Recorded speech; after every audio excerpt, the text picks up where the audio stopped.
Bonjour à tous, ravi de vous retrouver aujourd'hui dans ce nouveau webinar qui aura pour sujet ArcGIS Enterprise et ArcGIS Pro dans le cloud. Ici, nous allons aborder le cloud via Microsoft Azure. Alors, voici un petit aperçu des différents sujets que nous allons aborder. Tout d'abord, on va commencer par une brève introduction sur la plateforme ArcGIS et les différentes manières de gérer les données ainsi que l'infrastructure. On va ensuite passer et approfondir un peu plus la question de ce qu'est Microsoft Azure, quels sont ses avantages. Ensuite, on passera à l'ArcGIS Cloud Builder pour Microsoft Azure. Une quatrième étape nous permettra de voir comment est-ce qu'on va déployer un ArcGIS Pro ou un ArcGIS Enterprise via Microsoft Azure. Ensuite, on passera évidemment une petite démo pour vous montrer comment ça se passe, ce type de déploiement. Enfin, des liens vous seront fournis pour que vous puissiez vous-même tout explorer. Et on passera évidemment à une partie questions-réponses. N'hésitez pas durant ce webinaire à poser toutes vos questions dans le chat.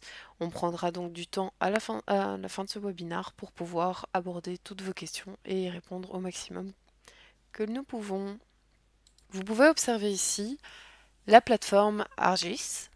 Alors le but de cette plateforme est de créer un WebGIS qui peut rendre le SIG accessible partout, c'est-à-dire soit au bureau, soit sur le terrain par exemple, via des applications, et à tout le monde, soit par exemple en interne, au sein d'un groupe de collègues, au sein d'une entreprise, mais aussi au grand public. Cette plateforme permet de relier des programmes desktop comme ArcMap ou ArcGIS Pro, qui sont les plus connus. Et ces programmes peuvent utiliser des données qui vont être hébergées en externe via ArcGIS Online ou via ArcGIS Enterprise. L'objectif de ce webinaire va être d'intégrer ces deux produiseries au sein d'un cloud Microsoft Azure.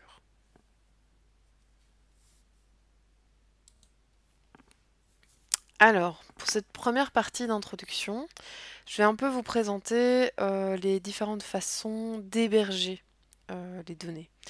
Donc, il existe trois façons de procéder au niveau du stockage et de la gestion de données, ainsi qu'au niveau du déploiement d'une infrastructure IT.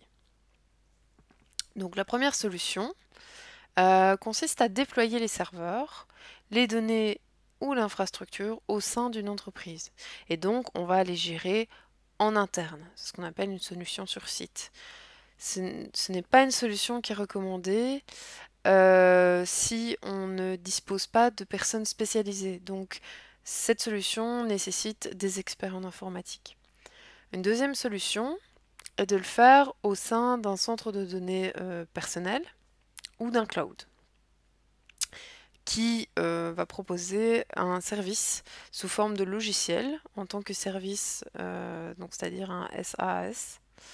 Ce qui représente l'avantage que le fournisseur de cloud est le responsable de la gestion et de la sécurité au niveau des données et de l'infrastructure.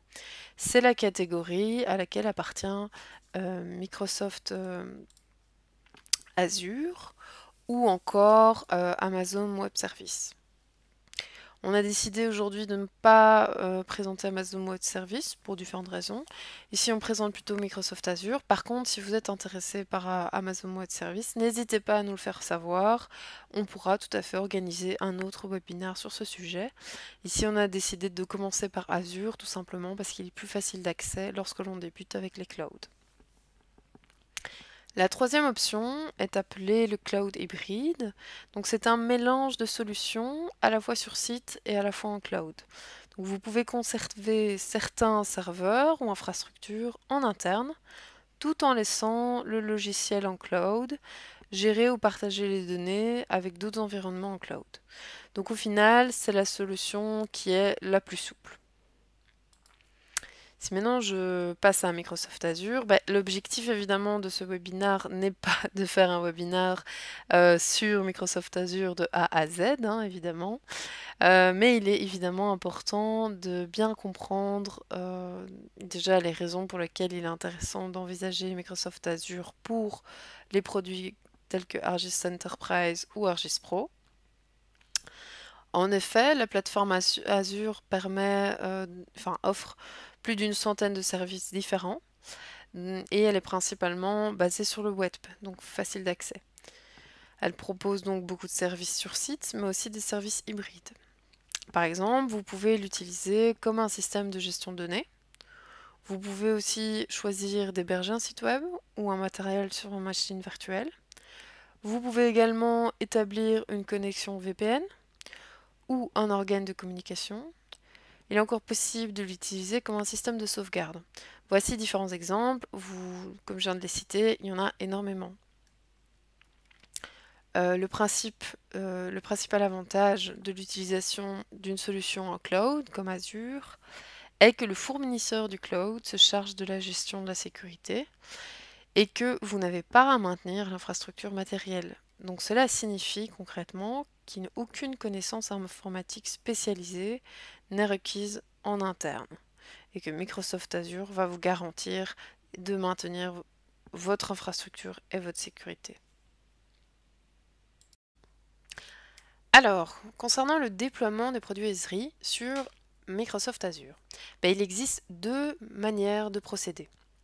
Soit vous faites un déploiement de type manuel, donc c'est la première solution. Vous pourrez ainsi déployer vous-même, si je prends l'exemple d'ArcGIS Pro, vous allez d'abord configurer et déployer une machine virtuelle qui pourra plus tard accueillir un ArcGIS Pro. Ça vous permet de configurer votre machine virtuelle de A à Z. Vous aurez donc beaucoup de possibilités dans votre configuration. C'est donc une solution qui est assez flexible car vous avez un contrôle total. Par contre, cela va nécessiter quand même quelques notions et connaissances en informatique. La deuxième solution, c'est d'utiliser l'ArcGIS Enterprise Cloud Builder. En fait, c'est une sorte d'exécutable qui vous permettre de faire un déploiement préconfiguré, si je peux appeler ça comme ça. Si je reprends le même exemple que pour ArcGIS Pro, au lieu de devoir d'abord déployer une machine virtuelle et puis d'installer un ArcGIS Pro, en fait, l'ArcGIS Enterprise Cloud Builder va le faire en une seule fois. Donc, vous aurez moins de choix concernant la configuration de la machine virtuelle. Par contre, la machine virtuelle qui va vous être proposée dans cette application sera déjà avec les prérequis nécessaires à l'utilisation d'un ArcGIS Pro. Donc c'est plus facile, c'est plus rapide à mettre en place que de la manière de déployer manuelle. Par contre, évidemment, vous aurez moins de choix dans la configuration possible de vos machines et cela évidemment dépend de ce que vous voulez faire avec vos machines virtuelles. Si maintenant on s'intéresse un peu plus à cette ArcGIS Enterprise Cloud Builder, qu'est-ce que c'est? En fait, comme je viens de le dire, c'est une application qui va être installable sur votre machine Microsoft Windows en local. Vous allez donc choisir où vous allez l'installer sur votre ordinateur. Et cette application va vous permettre de déployer les produits Esri, c'est-à-dire un ArcGIS Enterprise, un ArcGIS Pro ou des sites d'ArcGIS Server. Donc l'application vous permet en fait d'intégrer ArcGIS dans votre implémentation Azure. Pour pouvoir accéder à cette application, il va vous falloir une licence ArcGIS Enterprise et cette application est téléchargeable soit sur MyEsri, soit sur les sites d'Esri communs, mais évidemment vous ne pourrez pas l'utiliser si vous n'avez pas de licence Enterprise. Si maintenant je cherche à faire un déploiement avec une seule machine, si je prends le cas le plus simple, avec cette application Enterprise Cloud Builder, comment ça va se passer? Comme j'ai déjà préalablement expliqué, si je prends le cas d'un ArcGIS Pro, on va d'abord utiliser une machine virtuelle, donc déployer une machine virtuelle avec l'ArcGIS Pro dedans. Vu que j'utilise cette application, je vais avoir différentes options qui seront déjà prédéfinies pour pouvoir utiliser un ArcGIS Pro. Il est également possible d'installer sur une seule machine, Azure, un ArcGIS Enterprise. Dans ce cas-là, vous aurez une seule machine qui crée une machine virtuelle avec un serveur ArcGIS, un portail et un datastore. Il existe évidemment plusieurs options d'Argis Server qui peuvent être également déployées, dont certaines peuvent être créées en tant que des sites autonomes. Si je passe maintenant avec un déploiement de type multi-machine, donc plusieurs machines virtuelles.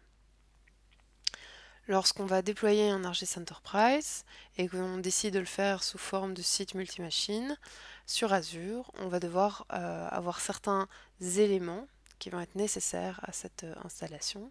Ça va être tout d'abord un portail for Argis sur sa propre machine virtuelle, un data store relationnel sur sa propre machine virtuelle, une passerelle d'application Azure ou Azure Application Gateway, et également 2 ou plusieurs machines pour les GIS serveurs qui vont être utilisés pour le serveur d'hébergement du portail.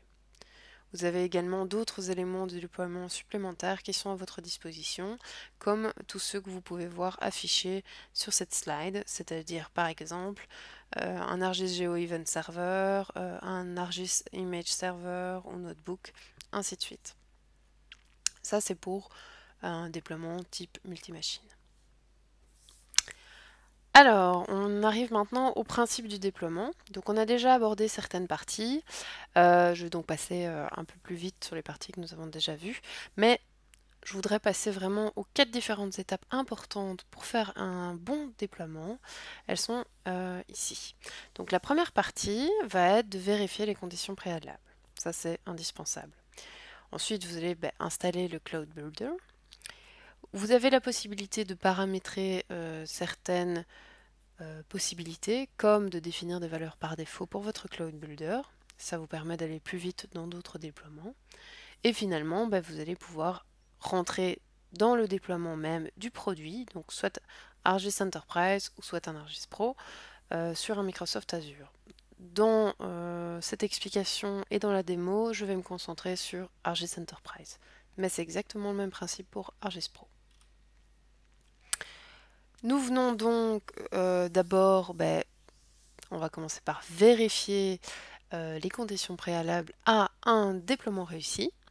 Alors quelles sont ces différentes étapes? D'abord, il faut vérifier que vous ayez bien un des systèmes d'exploitation Microsoft Windows suivants. En fait, ils vont permettre l'utilisation du ArcGIS Enterprise Cloud Builder.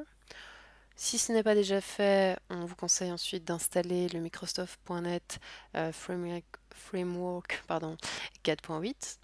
Ensuite, il faut que votre administrateur de votre abonnement Microsoft Azure active la possibilité de déployer des ArcGIS Images. Et on vous conseille également de vérifier les limitations de quota de votre abonnement Azure. Vaut mieux éviter de mauvaises surprises. On passe ensuite à l'installation du Cloud Builder. Alors, comme je l'ai déjà précédemment expliqué, le Cloud Builder est une application qui est téléchargeable gratuitement, soit sur MyEsri, soit sur des pages d'Esri, que je peux tout à fait vous mettre en lien si vous le souhaitez. N'hésitez pas à nous faire signe dans le chat.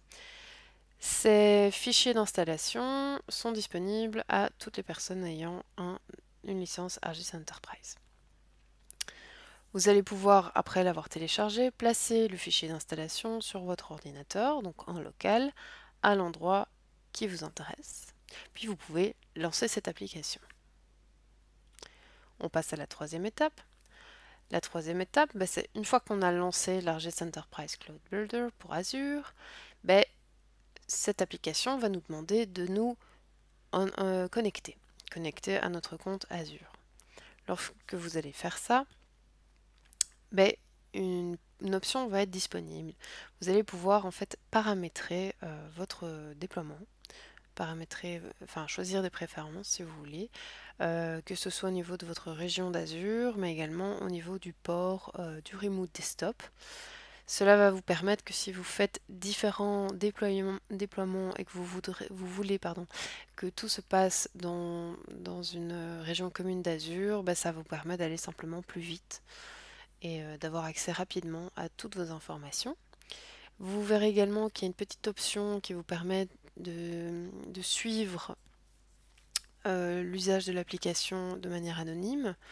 Alors, si cette case est cochée, ça permet à Esri en fait de pouvoir suivre l'utilisation à distance de manière anonyme et ainsi d'améliorer les performances du Cloud Builder pour l'avenir. Bien sûr, vous pouvez toujours décocher la case si vous préférez. On fait ensuite sauver et on passe au déploiement lui-même. Alors cette dernière partie, je vais la diviser en deux. Tout d'abord, faire un dernier check-up. Ok, est-ce qu'on est en ordre au niveau de l'abonnement de Microsoft Azure? Est-ce qu'on a bien les Esri Image? Alors les Esri Image, elles sont disponibles pour l'administrateur de votre compte Azure et elles sont disponibles dans le Marketplace d'Azure. Il vous faut encore l'ArcGIS Enterprise Cloud Builder pour Microsoft Azure et finalement, il vous faut une licence ArcGIS Enterprise Standard ou Advanced, que ce soit pour le portail et pour le serveur. Une fois que vous avez tous ces éléments, on peut commencer le déploiement. On lance le Cloud Builder, on se connecte à Microsoft Azure, ensuite on va choisir un Azure Active Directory Tenant et l'abonnement que vous allez utiliser pour le déploiement. Je vais vous le montrer par la suite dans la démo, ce sera peut-être plus parlant que ces différentes étapes, mais ici je vous résume un petit peu la manière dont ça fonctionne. L'Azure Active Directory Tenant vous permet en fait de définir où vous allez simplement stocker ce déploiement. Vous allez voir ensuite tous vos déploiements déjà préexistants et si ici vous voulez faire un nouveau déploiement, vous choisirez Deploy a new site. Ensuite, vous aurez l'occasion de définir toutes les options de l'image que vous voulez faire. Vous pouvez ensuite définir des groupes ressources par rapport à un élément même dans Azure pour éviter qu'il y ait des conflits avec d'autres groupes et ressources. Vous pouvez ensuite configurer les options du réseau et finalement vous aurez l'occasion de choisir les différentes options qui sont disponibles pour votre déploiement au niveau de la machine et au niveau des paramètres restants. Voilà. Alors, je sais que ça paraît peut-être un peu brut là tout de suite. Je vous propose donc de voir ça en image durant notre démo, que l'on va voir tout de suite. Ok, nous voilà dans le ArcGIS Cloud Builder version 10.9. La première chose, c'est que je vais me connecter à Azure. Donc ici, il me propose de choisir mon compte. Alors, ce qui est nouveau dans la version 10.9 du Cloud Builder, c'est le Azure Active Directory Tenants. En fait, ça va vous mettre en lien avec tous les folders, si vous voulez, que vous pouvez avoir dans votre Azure. Donc, j'ai sélectionné. Ensuite, vous choisissez votre souscription. Voilà. Vous arrivez dans les déploiements. Ici, vous allez pouvoir manager ou déployer. Ici, vous pouvez manager vos déploiements existants, donc soit en V2 site, soit en V1 site, mais aussi les desktops. Alors pour les desktops, ça concerne uniquement les ArcGIS Pro. Alors vous avez la possibilité de manager des machines, d'ajouter des serveurs machines, d'ajouter des data stores sur votre site.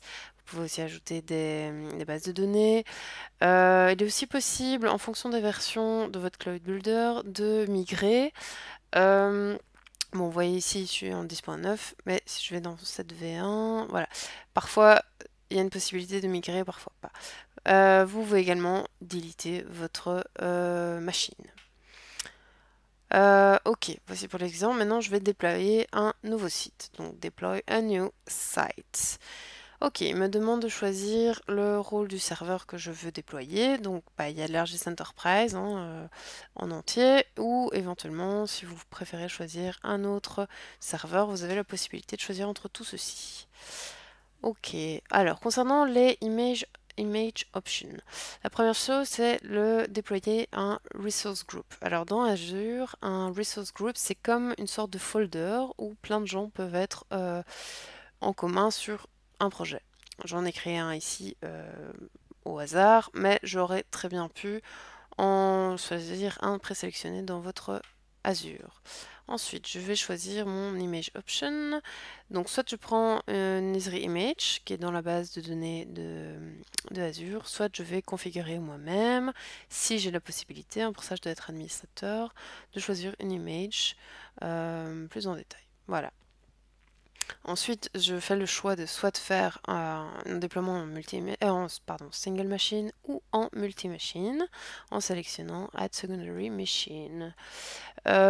Ici, pour la démo, je vais rester sur un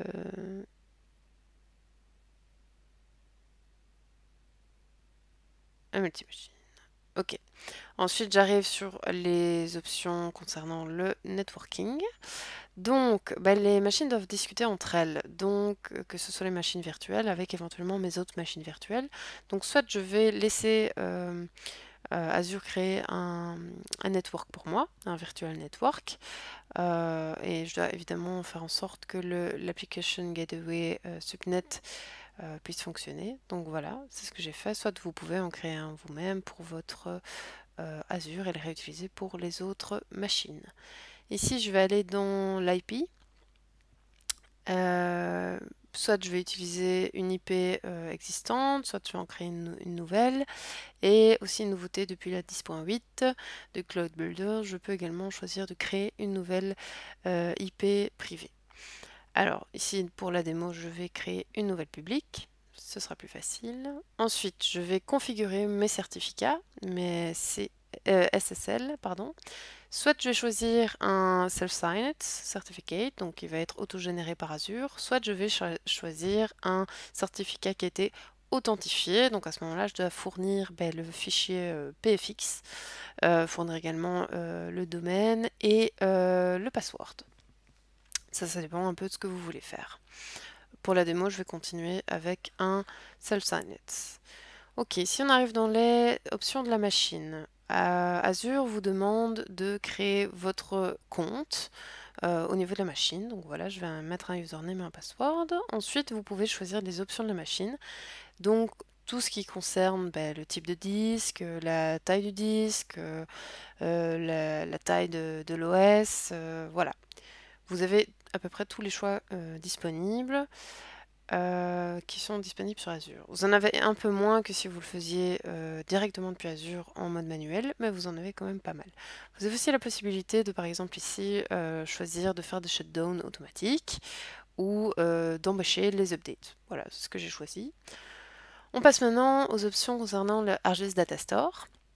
Alors, soit on a celui par défaut, hein, le relationnel, mais on peut aussi ajouter le tile cache ou le spatio-temporel en fonction de notre utilisation. Donc, voilà. Ici, bon, c'est une démo, je continue. Ensuite, on passe à l'onglet License and Credential. Donc là, on va vous demander les licences pour votre portail, donc le JSON. Vous allez devoir choisir votre user type, si vous avez des créateurs ou autres, et la licence pour le serveur. Comme un déploiement normal d'un ArcGIS Enterprise, vous allez devoir indiquer les Site Administrator et les ArcGIS Server Accounts en y indiquant vos différents mots de passe pour le déploiement. Ensuite, nous voilà à la fenêtre des options du déploiement. Donc ici, vous avez la possibilité de choisir un compte de stockage qui est soit fourni par Azure, soit que vous avez vous-même. Vous avez aussi d'autres services qui sont proposés par Azure, comme le Azure Monitor Logs. Si vous cochez la case, voilà, les logs vont être gérés par Azure et vous y avez accès parce que c'est un autre service qui est fourni par Azure. Vous pouvez bien sûr configurer autrement si vous le désirez. Ça dépend un peu de la manière dont vous voulez déployer. Et enfin, on a une dernière option. Oui, ça c'est pour les logs. C'est la configuration et le Content Store.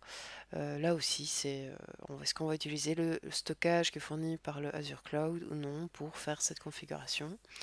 On peut choisir ou pas. Voilà, moi je vais continuer. Je fais un peu par défaut pour aller plus vite dans cette démo. C'est parti. Ici maintenant on arrive à la page Summary. Donc Summary c'est une page qui nous permet de résumer tout le déploiement qu'on est occupé de faire. Soit je peux générer les coûts qui vont être estimés pour ce déploiement et je peux également sauver sous forme de fichier texte tout l'ensemble de ces déploiements. Je peux cliquer sur Finish, le déploiement se fera en 1 heure, 1 heure et demie plus ou moins. Mais ici je vais vous présenter une autre manière de faire, je reviens à la première page, c'est si je veux faire ce même déploiement mais en multi-machine. À ce moment-là je vais décocher le Single Tier Deployment pour dire que je ne vais pas faire ça en single machine. Vous verrez qu'on a exactement les mêmes fenêtres, à la différence qu'on a une option supplémentaire ici pour le nom des machines. Soit j'utilise le même nom par défaut, la même taille de machine pour chacune des machines, soit je vais les spécifier. Si je choisis de spécifier, je vais avoir une nouvelle fenêtre qui va s'ouvrir ici, où je peux voilà, configurer comme je veux, changer le nom, changer le nombre de machines, changer le type de machine, et ainsi de suite. Voilà, par exemple pour le serveur là. Si je continue, bon, ma licence c'est la même chose, et à nouveau j'arrive sur ma fenêtre Summary, c'est exactement la même chose, sauf que ici je vais voir que j'ai plusieurs machines. Je reviens à ma page de gestion des machines. Ok, maintenant je vais vous faire un exemple si je vais simplement déployer un G-Server tout seul. Ok, donc je sélectionne G-Server. Voilà, et on va avoir une option supplémentaire, c'est l'option de la fédération. Soit je le fais en standalone, soit je le fais avec un déploiement existant, ce que je vais vous montrer ici. Je vais voir que toutes les fenêtres vont être pareilles, à la différence que je ne vais pas devoir préciser le certificat networking. Ici, je vous fais l'exemple avec le standalone, je dois le préciser. Donc vous voyez qu'il a gardé en mémoire certaines informations. La différence pour les G-Servers, c'est que j'ai la possibilité de rajouter des options au niveau des databases. Voilà, comme je vous le montre ici. Je peux choisir le nom des databases, le type de database, évidemment les users, administrateurs ou users tout court. Les licences, ça c'est pareil, ça dépend un peu de vos fichiers de licence et de vos users. Je continue, j'ai à nouveau les options de déploiement et mon résumé où je vois que j'ai un G-Server. Oui, je clique sur Finish. À ce moment-là, ce déploiement-là, il va durer plus ou moins 30 à 35 minutes. Voilà, je peux toujours upgrader ou non mes déploiements.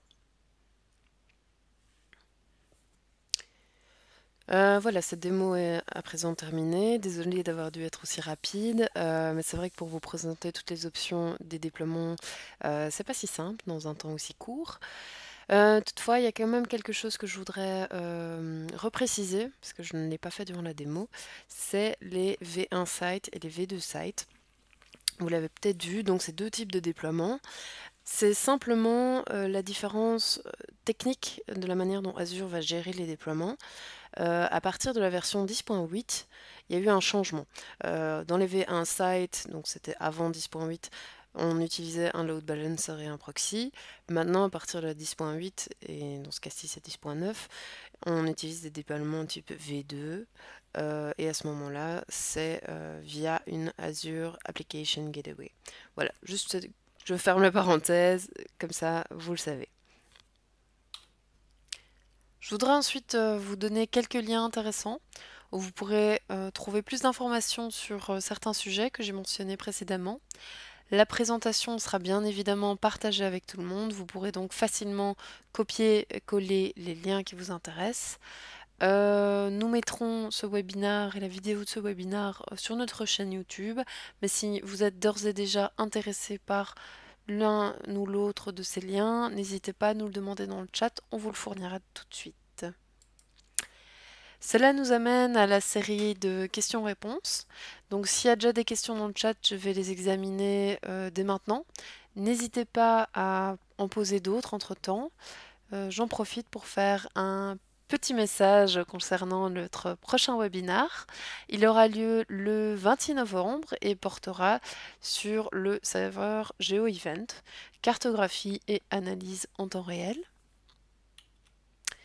Il y aura également une autre formation qui sera donnée le 20 octobre et qui aura pour sujet ArcGIS Pro, les processus essentiels. N'hésitez pas, si vous êtes intéressé, vous pouvez toujours nous contacter, soit vous pouvez nous appeler au numéro joint ou à l'adresse mail également fournie.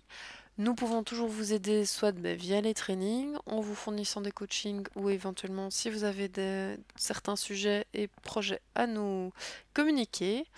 En attendant, je vais maintenant m'arrêter et vous rejoindre tout de suite en live pour répondre à vos différentes questions.